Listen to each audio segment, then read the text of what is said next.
I wanted to take a quick moment to talk about combat in the game. If you've been playing a while, you probably understand this, but for new people, there's always something you want to consider, right? Everything in your rotation either builds Aether or uses Aether. Aether is this purple bar you have here. Make sure when you're doing your rotation, you understand that you are building Aether. What's up, bud? You understand you're building Aether or you're consuming Aether, God. right? On X game mode. So you really want to make sure that when you're using your Aether consumption abilities, that you have 50 Aether available. Obviously, that's not always the case, and sometimes you just press the abilities because you need the effect from them. But a Flame Tornado that's using 50 Aether compared to a Flame Tornado that's using 0 Aether are grossly two different abilities. So whenever you're thinking about a build, you want to really think about what you're doing for a rotation and when you're unloading these cooldowns, right? Like I start with Rupture into Dot, and those all build Aether. Okay, so just those three gives me 50 Aether. It gives me 60 technically, and then after I hit those three, I know I'm ready to consume some Aether in my head, and I'm like, okay, now I can do a dump, right?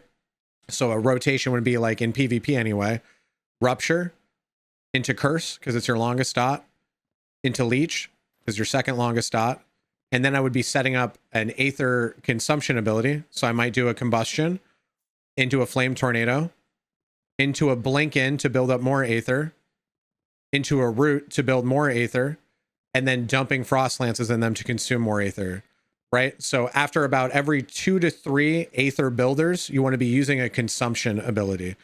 So it's very important to think about these rotations in your head, because whoever's using their Aether more efficiently in a fight, as long as things are equal geared and whatnot, they're probably going to win, right? So very crucial to realize whether an ability is consuming Aether or building it.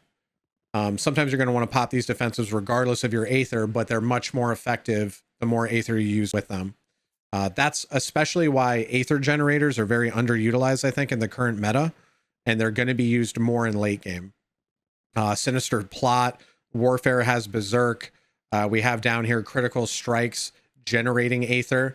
These are things that people don't really think about because they don't just add raw damage, but in reality, they do add a lot of damage, and you guys need to be conscious of them when you use these abilities. And just because something's a big nuke doesn't mean it uses Aether. Like Meteor Strike generates Aether. So a good rotation would actually be freezing an opening with Meteor Strike, right? Just something to consider when we're dealing with combat. As far as I know, there is a diminishing return on CC in the game, but it's not very noticeable. So I don't know the exact numbers of it, but we're going to see. It's difficult to talk about balance right now in combat in this game because there's so many different power levels that everyone's at. Like you could fight someone at the same effective level as you, but they could have 10 extra legacy levels on you, which means they have way more skill points and stat points, and they could be a tier above you in gear, right? So just because you lose to someone in a fight doesn't mean that your build's bad.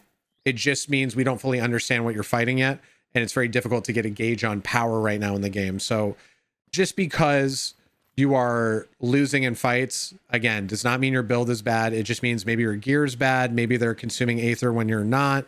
There's a lot of things to keep track of. So don't get discouraged when you lose with your build. There's a lot of different variables. And until we get to endgame in a few months or whenever that is, and we're all at endgame fighting, we're not really going to know the balance between classes and how things play out. So just keep that in mind. I also wanted to touch on how to build your class. When we're talking about how to make a build, right? We talked about spell power, weapon power. You know, when you hover over an ability, you can hold shift and you can see how much of your weapon power it's using and what that equates to, right? I want you to make sure that, you know, if you're using majority weapon damage, weapon power abilities, you're buffing up your might, okay? Notice I'm a spellcaster, so all of the abilities I'm going for in Shadow have nothing to do with weapon power and instead are just utility and defensives, right? Because that's what works for my build. So whenever you're coming up with a build and you're trying to synergize how things work with each other, make sure that you are playing into the right stat for certain abilities. And you always want to be mindful of the cards that change those abilities, right? Like Archery has a card that changes their Venom shot to 100% spell power, right? So be mindful of the options you have with cards. You might need to actually get some cards to make the build work. So if you're ever curious about, you know, whether the card will change it or not, go to your Raven cards, press G, click on the abilities you want to look at, see what the options are for the cards, and see if you can come up with something that'll synergize with your build. Now, what I will say that's very obvious in the game is that certain trees work really well with each other. Wizardry and witchcraft. A lot of complements there. They work great with each other. A lot of synergy. Archery and warfare is another two that pair very well with each other. Shadow and warfare pair very well with each other. Holy and protection and everything. You know what I mean? There's a lot of synergies. So if you're just getting started and you're trying to build a skill tree together, a class, an archetype, I would either pair wizardry and witchcraft and start there, or I would pair archery and warfare and start there. Right? So those are two really good starting points. And then the third tree is really up to you or when you get the skill points available.